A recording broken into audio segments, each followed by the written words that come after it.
Good Monday Matters. I hope you had a great Sabbath and are enjoying this new week and all that God has in store for you. Today is Monday, April Fool's. It's actually Tuesday. I just had a busy Monday and didn't get Monday Matters done. So it's Tuesday. But this is Monday Matters. Every Monday I take a few minutes and talk about something to make your life happier, healthier, and perhaps a little bit holier. Um, Today, I want to talk about wearing the wow factor. Over the last couple of weeks, there have been two or three times that I have been either aware of the wow factor in something or noticed that the wow factor could have been there and it wasn't. And what a difference the wow factor makes. There's a lot of people much smarter than me, a lot of business gurus that talk about the wow factor, but it's that extra oomph. It's that something that sometimes you don't even know what it is. You just know when it's not there. Um, so here's where it started. 2 weeks ago now, we had a banquet for branches. Camille Mickle is our development director, and she is amazing. She just absolutely incredible. And the place was full. We used a beautiful venue in Murfreesboro. Every table was full. It was completely packed. And as we helped prepare for that, Camille had us putting the centerpieces on tables. It was fairly elaborate. It was a pain in the neck, tell you the truth. And I'm putting candles and sticks and scarves and stuff and and I just thought, couldn't we just go out and buy a daisy and put it in a pot and set it in the middle? You know what?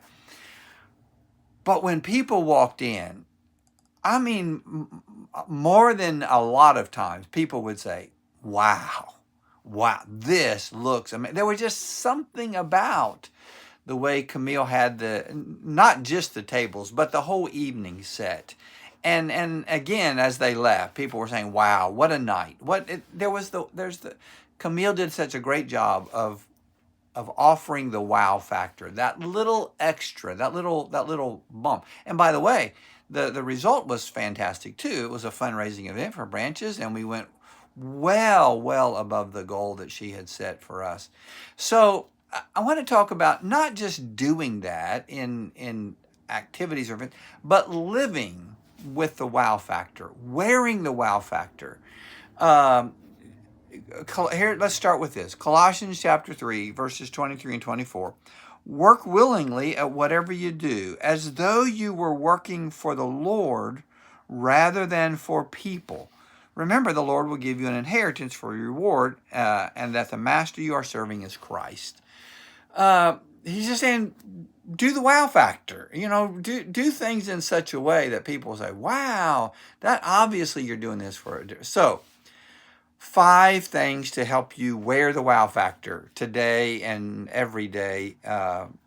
These 5 things. Number 1, look to go the extra mile. Just look for the wow factor. Look for ways to do a little something special.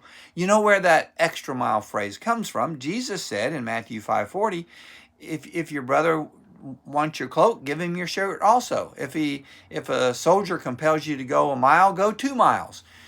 uh, do the extra thing, do the whatever. Some of you have heard this, and I don't know that I always do it well, but every morning I wake up and think, what is one thing I can do to make my wife feel like a princess today?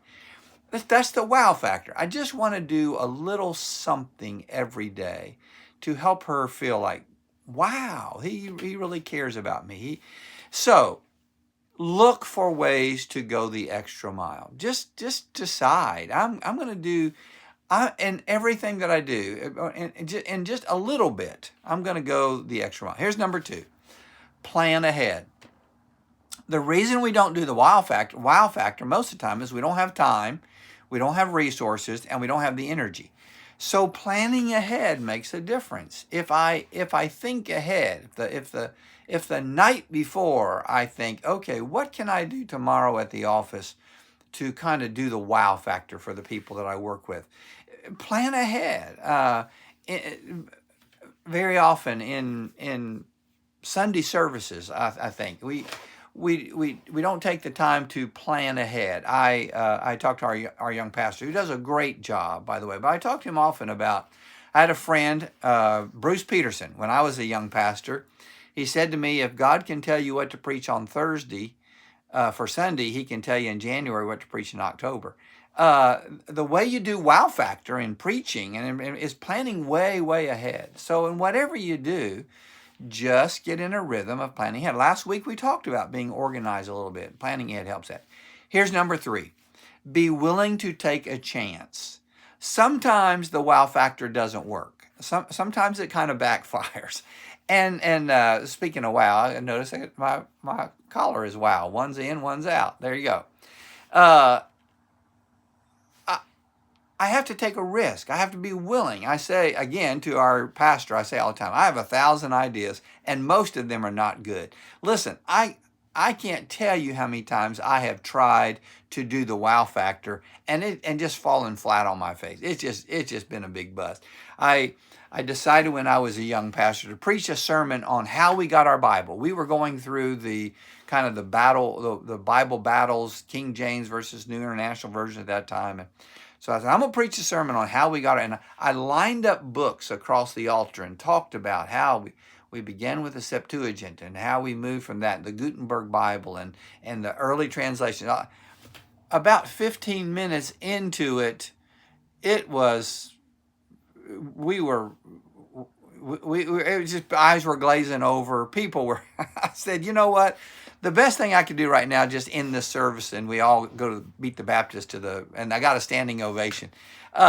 Sometimes you just fail, but you have to be willing to take a chance in order to do the wow factor. Number 4, that helps with that, collaborate. Talk to people, run ideas by people, dream together. Hey, I'm thinking of doing this for my wife. What do you think about that? I'm going to get her the best vacuum cleaner ever made. And if I talk to my friends, a few of them would say, yeah, that's probably not the best idea. That's not the way to wow her. So collaborate, talk to people, think of things, of ways that you could do the wow factor. And then finally this, back to Colossians, do it for a higher purpose. You're doing it for God. Work willingly at whatever you do as though you were working for the Lord rather than people. I don't care if you're doing your taxes or you're babysitting the grandkids or you're taking up the offering in the church or you're going to visit a sick person in the hospital. You're doing it for God. And so add the wow factor. Be a little special. Stop and get a daisy in a pot and take it. Look to go the extra mile, plan ahead, be willing to take a chance, collaborate, and do it for a higher purpose. My father-in-law, he lived for God with the wow factor, and he used to pray this all the time. Only one life will soon be passed. Only what's done for Christ will last. When we live that way, we want to do the wow factor. We want to wear the wow factor. Well, thanks for being a part of this. God bless you. Have a great rest of the week, and I will see you next week. I'll post something every day about the wow factor.